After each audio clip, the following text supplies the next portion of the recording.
Okay. V'yaskein Aaron el mul pnei hamenorah helo neiroseo. When Hashem said to Aaron, "Behaaloscha aneres shelcho gedolim shelahem," v'yaskein Aaron.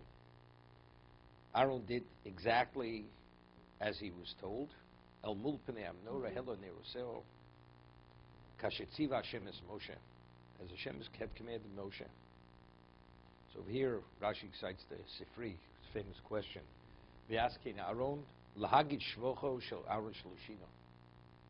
What is the Torah attesting to the fact v'yaskein Aaron? He did that to speak about the praiseworthiness of Aaron shloshino, that he didn't deviate. I mean, what's the deviation over here? You know, building a mishkan, they said they did exactly as they were instructed. We're talking about it as a monumental task. We're talking about lighting the candles, cleaning out the cups, changing the wicks. Vayaskin Aaron, what's lag shloch shloshino? Lahavdil. I asked Howard to set this for him. He did it perfectly. I didn't ask him to build a building, right? What's lag shloch shloshino? If I could go on, that his sons didn't listen, and he is listening. Could it be that he's showing the difference there?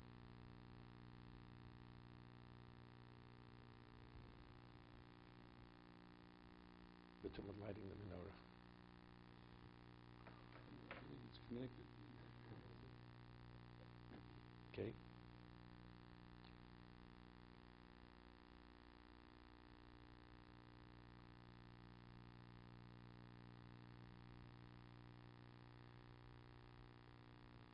If I recall, I think the Orchaim HaKadosh learns the Yaskin Aaron.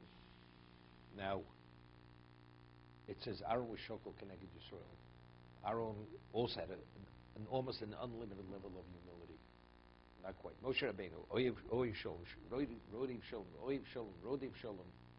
As the Gemara says, he would literally allow himself to be disgraced for the sake of Shalom Bayis. He would say, you know what I mean? So your lighting, maybe it would be slightly tainted with a degree of pride, of gaiva. Aaron was the exact same person. Even after he was told, his lighting was no less, there was no less humility. Understand? He'd say, what you're doing is the ultimate, more than than what you'd even consider they're accomplishing. Loshino, it meant nothing. It meant nothing to Aaron. Aaron's the same person. Before, after, he's the same person. That's the Shoshino. It didn't affect him as much as Nayota.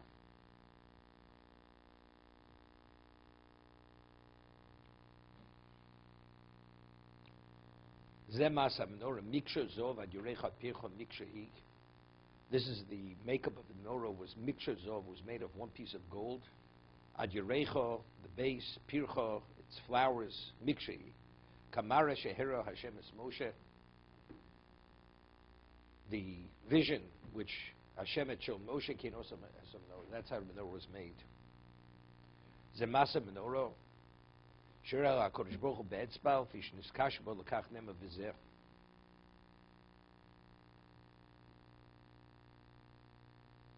I mean, is this contrary to the Chazal that it says he wasn't able to make the menorah? He took out just a block of gold and he threw it into the fire and came out of menorah. Because it says Teyoses a menorah. It says Shehero Kodesh Baruch Hu be'etzbah v'sheniskashe bo. Hashem showed him with his etzbah because initially he had difficulty. Therefore he says V'zeh maseh. It's like pointing. This is the way it's done. Zeh. It's the vav here in the Sifsei Chachomim.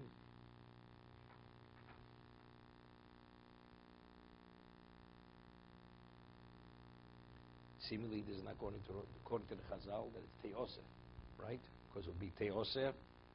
It should be made that he just put the block of gold and came out. Otherwise, how do you reconcile the two? Niskashi, he'd say, because Niskashi, if we told him just put the block of gold into the kiln, into the fire. Mikcho, Loshen Dodo Nakshins, like it's hammered out. Eshes, Shalkiko Zov, Hoiso, or Makish Bekurnis. V'chotech b'chsil, lefashit yivoreo, ki tikunav l'nas zevorim al yidei chibor. It's not they made stems and they soldered it on. It was attached. Adrech at pircho yirechi ashido, shel raglaim, it's the box, cholo, hollow, kederach menorahs kesev shel ifsar ad yirech at pircho, gufa shel menorah kula, v'chol tolui bo, ad yirecho shu ever godol, at pircho. Shemai sedak, it's a more refined type of work. Shebo hakol miksho derech ad l'shamish. Okay, kamar shehero ketav shehereo kamo sheomar ureiv aseh betavdisum kerosa semnora misha aso ben shagoda al yidei kakodesh baruch hu nasas ve'ileo. Okay, that's the teosa. He brings the measure, but then it's not going to work with vizeh, correct? Vizeh means he showed him this is how you do it. So what's the vizeh? It has no relevance. So what's vizeh? According to the Medrash, was a Al Yidei HaKadosh Baruch Hu now says that he just told him just to throw the block of gold in and it came out. The menorah, mem, yeah. He says, Zeh Medrash Chodlik Al Pi Rosh Rishon. Okay? It's interesting. I once said, now how did the egel come about? The egel came about similarly. According to the Medrash, the menorah was just put in and it came out of menorah. Identically, that's how the egel. It says the Erev Rav. They took the block of gold, they put it into the fire, then the Egel Azov came out. It's not, they formed it. It's interesting. You find that the kever of Moshe Rabbeinu is opposite Balpor. And this is the reason why Moshe Rabbeinu had to be buried. Couldn't cross the Yarden, couldn't have one shot. He had to be buried there because the only thing that could counter the impurity of Balpor, even afterwards, there's an ongoing impurity there that actually would affect us in the most detrimental way. So his kever being opposite Balpor, that somehow that diffuses that intensity of that tumah, of that spiritual impurity. That's why it's to be buried there. So it's zelu mazeh. This has to counter that. So I'm saying, what counters? What's the counterforce of Torah? Torah is emes, right? And what is avodah zarah? It's sheker. It's false on the most extreme level. That's what it is. So as the egel came out, when you put the block gold, so how did what come out? Also came out similarly.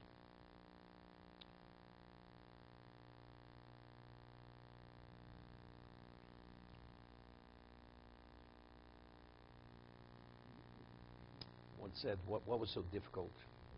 What was the difficulty in the menorah? Was more intricate than let's say than the kruvim. The kruvim they were able to somehow hammer out. It was also mixture together with the kaporas. What was so difficult with the menorah? So what I explained was that every aspect of the Mishkan had to be infused with a specific kavanah, with an intent. What does the menorah represent? Torah Shabbal Peh. So Torah Shabbal Peh is actually there's no beginning, there's no end to it. It's infinite. It's infinite. So the kavanah, the intent he had infused, was something on an infinite level. It was beyond Moshe's capacity. As great as Moshe was, he couldn't infuse that kavanah, that intent. The only one who could actually infuse that intent, there was only HaKadosh Baruch Hu himself, because it's chochmoso. So therefore he says, just put the block of gold into and it comes out. And who actually infused it, that it should be, we should merit the siyata d'shmaya through the kindling of the menorah? That was what? That was HaKadosh Baruch Hu.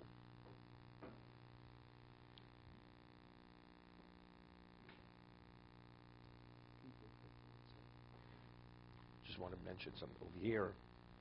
The Torah says niksho, so over here the Siforno says lahoros ha'achdus ha'mechuven letachlis echad ba'atzmo. He says it's to indicate the unity which is ha'mechuven letachlis echad ba'atzmo.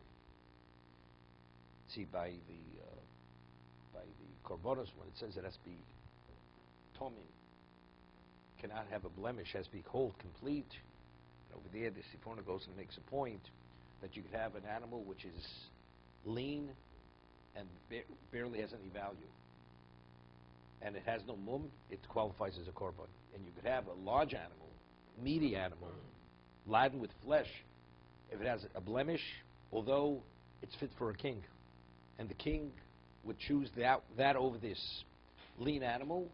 So he says, why? Because what is it? It says, Hatsur Tomim Polo. Who's HaKadosh Baruch Hu? Hatsur Tomim. HaKadosh Baruch Hu, what is his profile? Perfect. It's Tomim. So the korban that's being brought, the animal that's brought to Hashem, has to reflect his perfection, his perfectness. That's the whole idea. So similarly over here, what's the mixture? Everything is achdus, everything is echod, everything reflects the unity of Hashem. And that's the mixture of the menorah. But I don't think he means that here, because before he quoted the Gemara in Chulin, where the Gemara speaks about there are different types of Jews. They're the Lomdei Torah, and those are not Lomdei Torah. Because it says, Amul Pnei Amnor Yiru Shiv Saneros. So the Gemara says in Chulin that everybody has to join together, and we have to complement one another.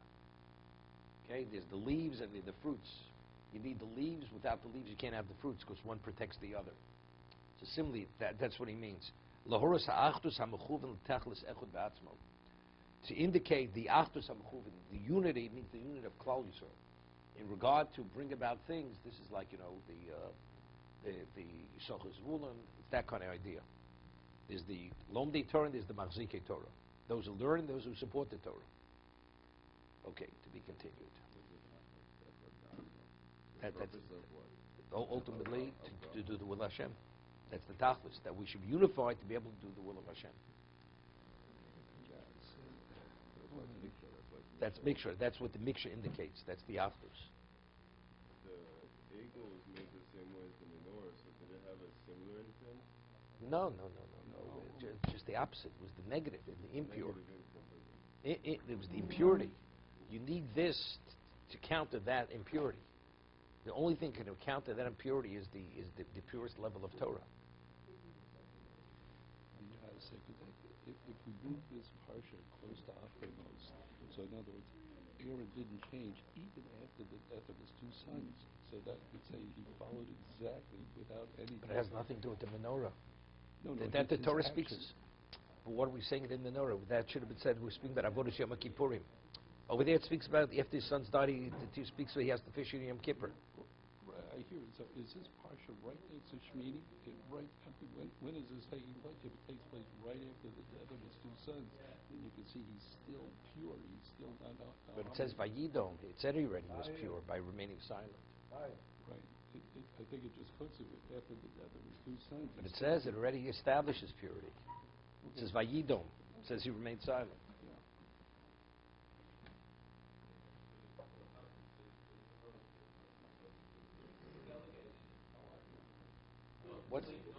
No, that's the Ramban. The Ramban says that's the Ramban. That's the Ramban. He could have delegated it because he did it. Yeah.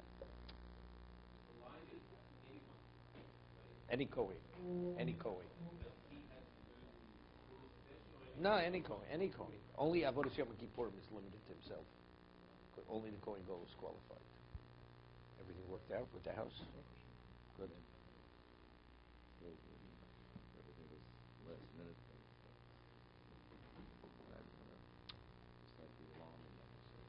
Now you work on the next house. Okay. It's not a bracha. Maybe it is. You never know. Okay.